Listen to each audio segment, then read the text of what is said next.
La Libye n'est ni la Tunisie ni l'Égypte. Les différences sont d'abord liées aux ressources naturelles, principalement au pétrole. Tripoli possède en effet une manne pétrolière considérable.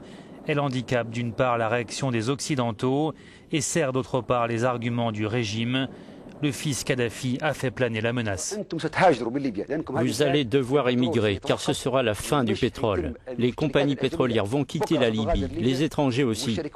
Les installations pétrolières vont s'arrêter de fonctionner et il n'y aura plus de pétrole.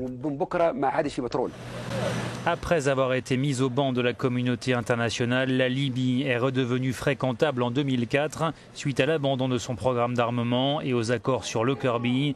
Depuis, le commerce de l'or noir entre l'Europe et Tripoli tourne à plein régime. La Libye est le 4e producteur de pétrole d'Afrique.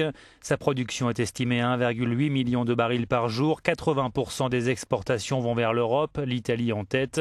Pour la Libye aussi, l'enjeu est de taille. Le pays tire la majorité de ses revenus de l'or noir et du gaz et exporte la quasi-totalité de sa production. Ses réserves en pétrole sont les plus importantes du continent et pourtant elles ne représentent que 3% des réserves mondiales.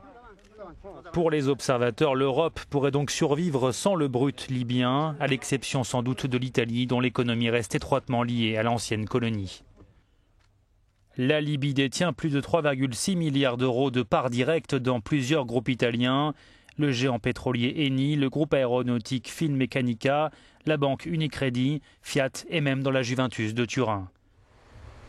Et que dire de la menace qui plane sur le peuple libyen? Si le commerce du pétrole s'effondre avec le régime, la population en souffrira certainement. Mais les Libyens ont-ils profité de l'argent du pétrole? Pas vraiment.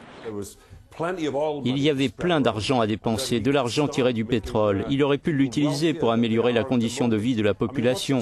C'est extraordinaire. Nous avons affaire à quelqu'un qui est au pouvoir depuis plus de 40 ans et qui ne l'a jamais fait.